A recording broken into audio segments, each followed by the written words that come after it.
नमस्कार. 9:30च्या बातमीपत्रात मी सुहास धारणे आपलं स्वागत करतो. सुरुवातीला एक नजर ठळक बातम्यांवर. भारत आणि बांगलादेश दरम्यान 22 करारांवर स्वाक्षऱ्या. दहशतवादाचा सामना करण्यासाठी दोन्ही राष्ट्रांनी एकजुटीनं प्रयत्न करण्याची गरज व्यक्त. आशिया खंडातला एक देश दहशतवादाला खतपाणी घालत असला तरी अंतिम विजय मानवी मूल्यांचाच, पंतप्रधानांनी व्यक्त केला विश्वास.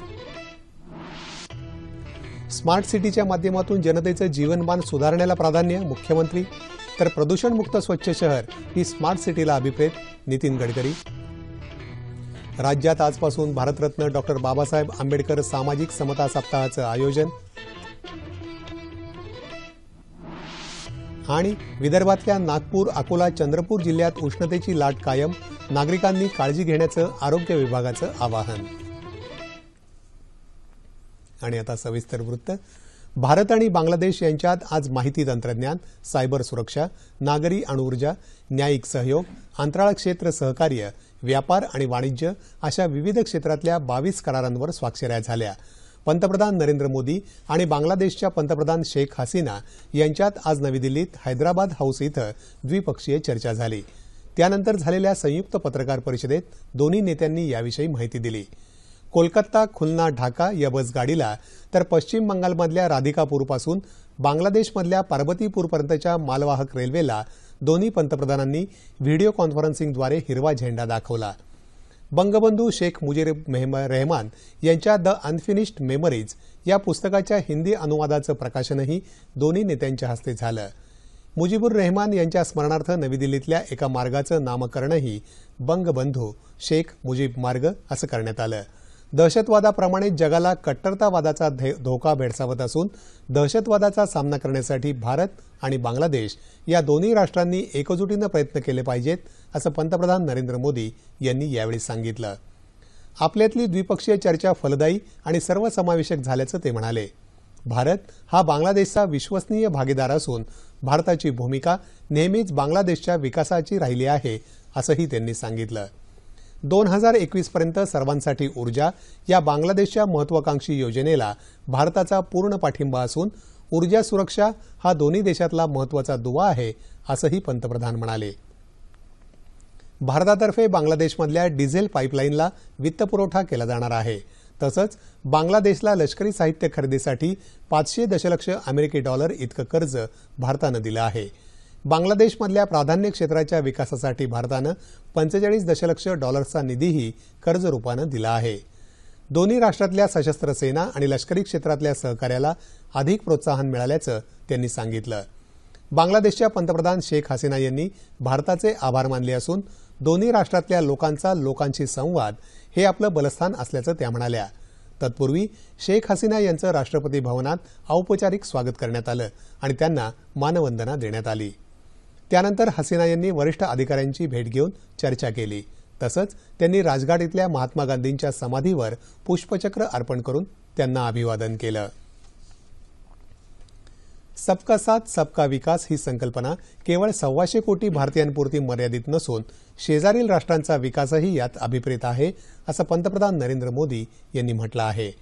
1971च्या बांगलादेश मुक्तीसंग्रामात शहीद झालेल्या भारतीय जवानांच्या कुटुंबियांचा सत्कार आज नवी दिल्ली इथं पंतप्रधान नरेंद्र मोदी आणि बांगलादेशच्या पंतप्रधान शेख हसीना यांच्या हस्ते झाला. त्यावेळी आयोजित कार्यक्रमात ते बोलत होते. बांगलादेशच्या स्वातंत्र्य संग्रामात भारतीय सैनिकांनी दिलेलं योगदान कधीही विसरता येणार नाही. बांगलादेशची जन्मकथा ही सैनिकांची बलिदान गाथा आहे, असे गौरवोद्गार त्यांनी काढले. बंगबंधू मुजीबुर रहमान हे बांगलादेश मुक्तीचे प्रेरणास्त्रोत होते. युवा पिढी त्यांच्या कार्यानं विशेष प्रभावित झाली आहे, असंही पंतप्रधान म्हणाले. आशिया खंडातला एक देश हिंसा आणि दहशतवादाला खतपाणी घालत असला तरी मानवतावादच सर्वश्रेष्ठ असल्याचं, शेवटी मानवी मूल्यांचाच विजय होईल असा विश्वासही त्यांनी व्यक्त केला. या स्वातंत्र्य संग्रामातल्या शहीदांच्या मुलांसाठी दिल्या जाणाऱ्या शिष्यवृत्तीच्या संख्येत वाढ करण्याची घोषणा त्यांनी केली. याशिवाय शहीदांच्या कुटुंबियांना मल्टिपल एंट्री व्हिसा आणि निःशुल्क वैद्यकीय उपचारही दिले जातील, असं त्यांनी सांगितलं. 3 वेळा तलाक म्हटल्यानं तलाक होत नाही, असं उपराष्ट्रपती हमीद अन्सारी यांच्या पत्नी सलमा अन्सारी यांनी स्पष्ट केलं आहे. त्या आज एका कार्यक्रमात बोलत होत्या. मुस्लिम महिलांनी स्वतः कुराण वाचायला हवं, असंही त्या म्हणाल्या. पारदर्शकता आणि कार्यक्षमता हे स्मार्ट सिटीसाठी महत्त्वाचे असून स्मार्ट सिटीच्या माध्यमातून जनतेचं जीवनमान सुधारण्याला प्राधान्य देत असल्याचं मुख्यमंत्री देवेंद्र फडणवीस यांनी सांगितलं। नागपूर इथल्या स्मार्ट अँड सस्टेनेबल सिटी या 2 दिवसीय शिखर परिषदेचा समारोप आज मुख्यमंत्र्यांच्या उपस्थितीत झाला, त्यावेळी ते बोलत होते। स्मार्ट सिटीचा मुख्य उद्देश हा सुलभता आणि किफायतशीरपणा सुनिश्चित करणं हा असला पाहिजे, असंही त्यांनी सांगितलं। लोककेंद्रित व्यवस्था ही स्मार्ट सिटीच्या अग्रस्थानी असली तरी प्रत्येक नागरिकापर्यंत तिचा लाभ पोहोचेल, असंही मुख्यमंत्री म्हणाले। प्रदूषणमुक्त स्वच्छ शहर हे स्मार्ट सिटीला अभिप्रेत असून या माध्यमातून कचऱ्यातून संपत्ती निर्माण करणं ही संकल्पना प्रत्यक्ष राबवण्यात आली असल्याचं केंद्रीय भूपृष्ठ वाहतूक मंत्री नितीन गडकरी यांनी सांगितलं। शहर विकासामागे राजकीय हस्तक्षेप न करता नियोजन आणि व्हिजन समोर ठेवून विकास प्रकल्प पूर्ण करण्याला प्राधान्य दिल्यामुळे नागपूर शहराच्या सर्वांगीण विकासाला गती मिळाली आहे, असं गडकरी यांनी स्मार्ट सिटी संदर्भातली संकल्पना मांडताना स्पष्ट केलं। वाढत्या नागरिकीकरणाच्या पार्श्वभूमीवर अग्नी सुरक्षेला महत्त्वाचं स्थान आहे, असं मत मुख्यमंत्री देवेंद्र फडणवीस यांनी व्यक्त केलं। अग्नी सुरक्षा विषयक सेक्युटेक इंडिया या प्रदर्शनाचं उद्घाटन आज मुख्यमंत्र्यांच्या हस्ते मुंबईत झालं, त्यावेळी ते बोलत होते। अग्नी सुरक्षा ही फक्त शासनाची जबाबदारी नसून नागरिकांनीही याबाबत दक्ष असणं गरजेचं आहे। आपत्ती आल्यानंतर त्याचा सामना करण्यापेक्षा ती येऊच नये यासाठी दक्षता आणि उपाययोजना करणं आवश्यक आहे, असं ते म्हणाले।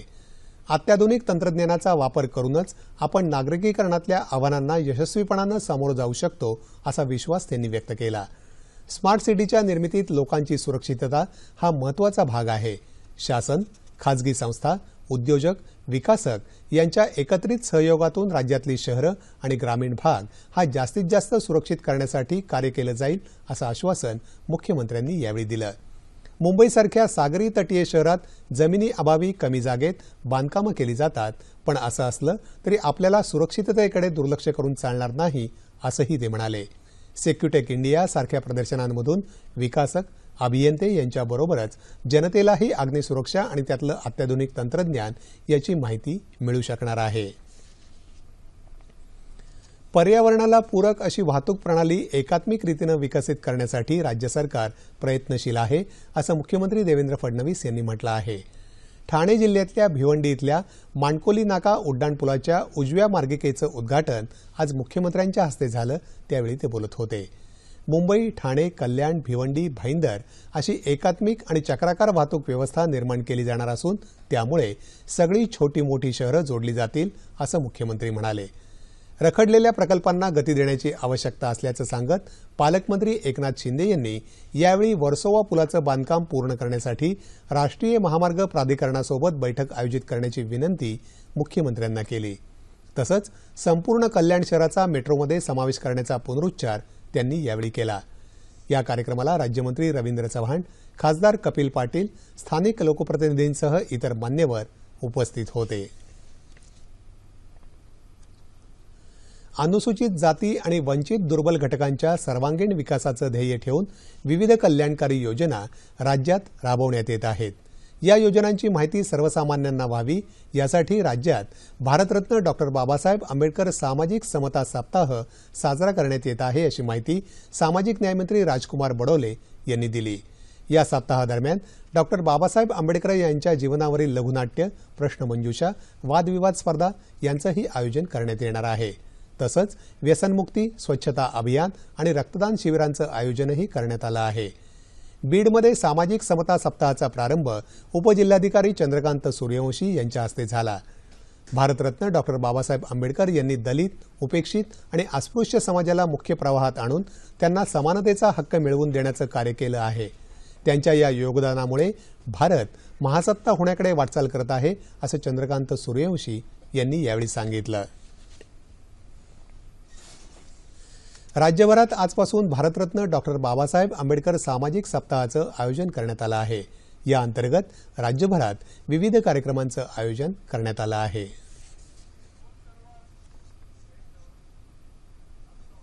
भारतीय राज्यघटनेनं देशाला स्वातंत्र्य, समता आणि बंधुत्व ही त्रिसूत्री दिली। या त्रिसूत्रीच्या माध्यमातून देशातील प्रत्येक सामाजिक घटकांचा विकास आणि सामाजिक एकोपा निर्माण करण्याचा प्रयत्न केला जात आहे।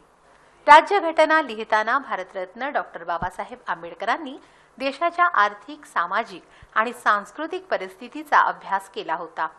राज्यघटनेच्या कलम 46 अन्वये समाजातील दुर्बल घटकांबाबत राज्यांची असलेली जबाबदारी नमूद करण्यात आली आहे. त्यानुसार राज्य हे दुर्बल आणि विशेषतः अनुसूचित जाती आणि जमाती यांचं विशेष काळजीपूर्वक शैक्षणिक आणि आर्थिक हितसंवर्धन करील. सामाजिक अन्याय आणि सर्व प्रकारचे शोषण यापासून त्यांचं संरक्षण करील. यावरून घटनाकारांचे दूरदर्शी आणि सामाजिक मानसिकतेबाबतचे विचार आपल्या लक्षात येतात. राज्यघटनेनं राज्यांवर टाकलेली जबाबदारी लक्षात घेऊन राज्य सरकार अनुसूचित जाती आणि जमाती तसंच पीडित, शोषित असलेल्यांना न्याय आणि आर्थिक, सामाजिक संरक्षण उपलब्ध करून देण्याचा प्रयत्न करत असतं. समाजातील दुर्बल घटकांचा विकास व्हावा, समाजामध्ये कुठलेही मतभेद असू नये यासाठी राज्य सरकार प्रयत्नशील आहे. सामाजिक न्याय विभागाच्या अनेक कल्याणकारी योजनांची माहिती समाजातील दुर्बल घटकांना व्हावी यासाठी सामाजिक समता सप्ताहाचं आयोजन करण्यात आलं आहे. या सप्ताहाअंतर्गत सामाजिक सलोखा तसंच सहकार्य वाढवण्यासाठी प्रयत्न करण्यात येत आहे. सामाजिक समता ही काही काळापुरती मर्यादित नसून ती प्रत्येकाची जीवनशैली व्हावी यासाठी प्रयत्न होणं गरजेचं आहे. राज्याच्या संपूर्ण विकासाच्या दृष्टीनं सामाजिक व्यवहाराची दिशा सकारात्मक आणि विकासमूलक असणं गरजेचं असतं. मात्र याकरता सामाजिक घटकांमध्ये परस्पर निरपेक्ष व्यवहार, विश्वसनीयता आणि सन्मान वाढवणं गरजेचं आहे. विधायिका, कार्यपालिका किंवा न्यायपालिका नव्हे तर प्रत्येक सुजाण नागरिकाचं या उद्देशपूर्तीसाठी योगदानही तितकंच महत्त्वाचं आहे. राज्यातल्या सर्व विना अनुदानित शिक्षण संस्थांना सरकारनं अनुदान द्यायला हवं, त्यासाठी प्रसंगी नियमात आवश्यक ते बदल करायला हवेत, असं मत केंद्रीय अवजड उद्योग मंत्री अनंत गीते यांनी व्यक्त केलं. रत्नागिरी जिल्ह्यातल्या गुहागर तालुक्यातल्या आबलोली इथल्या लोकशिक्षण संस्थेच्या सुवर्णमहोत्सवी वर्षाच्या सांगता समारंभात ते आज बोलत होते. निव्वळ सेवाभाव या तत्वानं चालणाऱ्या ग्रामीण भागातल्या अनेक चांगल्या संस्थांना अडचणींचा सामना करावा लागत आहे. अशा संस्थांना सरकार आणि उद्योगांनी मदत करायला हवी, असं ते म्हणाले. केंद्र सरकारच्या स्वच्छ भारत अभियानाला प्रतिसाद देत बुलडाणा जिल्ह्यातल्या खामगाव शहरानं येत्या वर्षभरात स्वच्छता मोहीम राबवायचा निर्धार केला आहे. खामगाव नगर परिषद आणि टिळक स्मारक महिला मंडळ यांच्यातर्फे या अभियानाला गोवा उच्च न्यायालयाचे न्यायमूर्ती चंद्रकांत बडंग यांच्या हस्ते आज प्रारंभ झाला. शहरातला कचरा ही फार मोठी समस्या असून भविष्यात ती रुद्ररूप धारण करू शकते, असं बडंग यावेळी म्हणाले. या अभियानाअंतर्गत खामगाव शहरात वर्षभर वाडी वस्त्यांमध्ये सामूहिकरित्या स्वच्छतेचं कार्य हाती घेण्यात येणार आहे. या मोहिमेला नागरिकांचा उत्स्फूर्त प्रतिसाद लाभत आहे.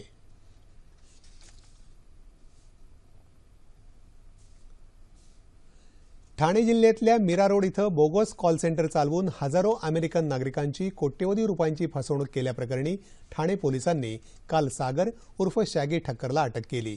तो दुबईवरून मुंबईला येत असल्याची माहिती ठाणे पोलिसांना मिळताच त्याला विमानतळावरून ताब्यात घेण्यात आलं. ठाणे न्यायालयानं ठक्करला 13 एप्रिलपर्यंत पोलीस कोठडीत ठेवण्याचे आदेश दिले आहेत. बेकायदेशीर कॉल सेंटर चालवल्याप्रकरणी ठाणे पोलिसांच्या गुन्हे अन्वेषण विभागाकडून आतापर्यंत 397 जणांवर गुन्हा दाखल करण्यात आला असून 70 जणांना अटक करण्यात आली आहे. या प्रकरणातले 13 आरोपी अद्याप फरार आहेत. कॉल सेंटरच्या माध्यमातून अमेरिकन नागरिकांकडून कर भरण्याच्या नावाखाली कोट्यवधी रुपयांची वसुली करण्याचा आरोप आहे.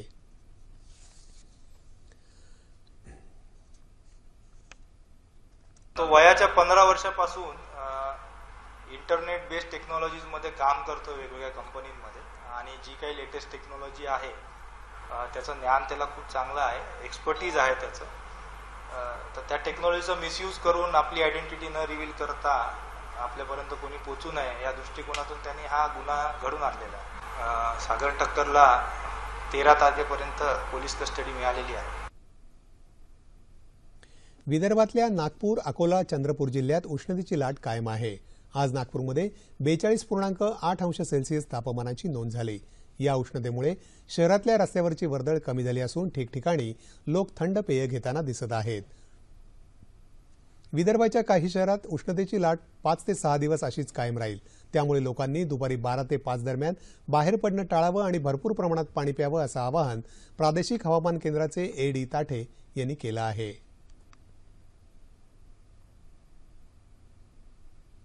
1 एप्रिल नंतर आपलं हे हीट वेव्ह राहिले नाही, हीट वेव्ह कंडिशन्स नाही आहे, म्हणजे उष्माघाताच्या लहरी नाही आहे, पण तापमान वाढलेलं आहे आणि सरासरीपेक्षा 2 ते 3 2.5 ते 3 डिग्रीनी टेम्परेचर वाढलेलं आहे आणि ते 1 एप्रिलपासून सतत आपल्याला आज पर्यंत असं दिसते की टेम्परेचर तसंच राहिलेलं आहे. आपण उन्हाचं थंड हवेच्या ठिकाणी राहावे, जास्तीत जास्त पाणी प्यावे आणि आपल्या सगळ्या ॲक्टिव्हिटी म्हणजे ह्या मध्ये 12 ते 3चा हा पिरियड सोडून इतर वेळेस केलेलं सर्वात जास्त ऊन इतकी वाढलेली आहे आणि उन्हाळा सुरू व्हायच्या पहिलेच फरवरी महिन्यापासूनच ऊन खूप झालेली आहे.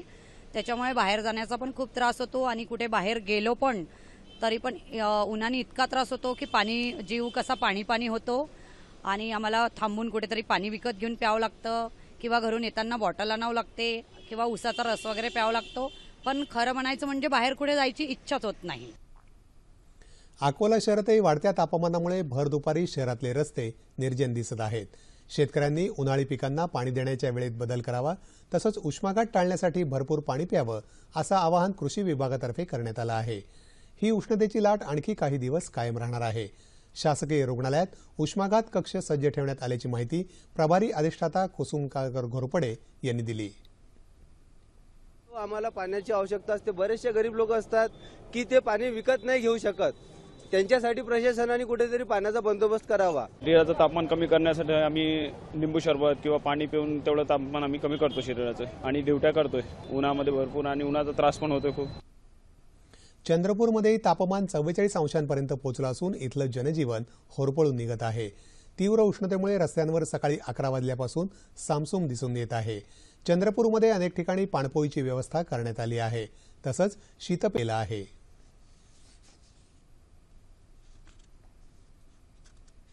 ज्या पद्धतीने मोठ्या माणसांमध्ये आपल्या शरीरातील क्षार म्हणजे सॉल्ट हे कमी होत जातात, म्हणजेच आपण त्याला डिहायड्रेशन म्हणतो. मुलांमध्ये याचं प्रमाण डिहायड्रेशनचं जास्तच झालं तर मुलं हे लवकर आजारी पडतात आणि म्हणून मुलांना बाहेर खेळण्यासाठी उन्हामध्ये मज्जाव करावा, भरपूर पाणी पाजावं, लिंबू सरबत द्यावं, दह्याचं ताक करून त्याचं पाणी पाजावं. हवामान. दक्षिण मध्य महाराष्ट्रात येत्या 48 तासात हलका पाऊस पडण्याची शक्यता हवामान विभागानं वर्तवली आहे. राज्यात इतरत्र हवामान कोरडं राहील. पुढल्या 3 दिवसात किमान तापमानात 2 ते 3 अंश सेल्सिअसनं वाढ होण्याची शक्यताही हवामान खात्यानं वर्तवली आहे. तापमान अंश सेल्सिअसमध्ये मुंबई कमाल 33, किमान 19, नागपूर 43 आणि 23, पुणे 39 आणि 15, औरंगाबाद 38 आणि 20, नाशिक 38 आणि 14, कोल्हापूर 39 आणि 22, रत्नागिरी 33 आणि 22, सोलापूर 41 आणि 23 आणि अमरावती कमाल 40 आणि किमान 22 अंश सेल्सिअस. ठळक बातम्या पुन्हा एकदा. भारत आणि बांगलादेश दरम्यान 22 करारांवर स्वाक्षऱ्या. दहशतवादाचा सामना करण्यासाठी दोन्ही राष्ट्रांनी एकजुटीनं प्रयत्न करण्याची गरज व्यक्त. आशिया खंडातला एक देश दहशतवादाला खतपाणी घालत असला तरी अंतिम विजय मानवी मूल्यांचाच, पंतप्रधानांनी व्यक्त केला विश्वास. स्मार्ट सिटीच्या माध्यमातून जनतेचं जीवनमान सुधारण्याला प्राधान्य, मुख्यमंत्री. तर प्रदूषणमुक्त स्वच्छ शहर ही स्मार्ट सिटीला अभिप्रेत, नितीन गडकरी. राज्यात आजपासून भारतरत्न डॉक्टर बाबासाहेब आंबेडकर सामाजिक समता सप्ताहाचं आयोजन. आणि विदर्भातल्या नागपूर, अकोला, चंद्रपूर जिल्ह्यात उष्णतेची लाट कायम, नागरिकांनी काळजी घेण्याचं आरोग्य विभागाचं आवाहन. याबरोबरच हे बातमीपत्र संपलं. पुन्हा भेटूयात उद्या सकाळी 8:30 वाजता आपल्या सह्याद्री वाहिनीवर. नमस्कार.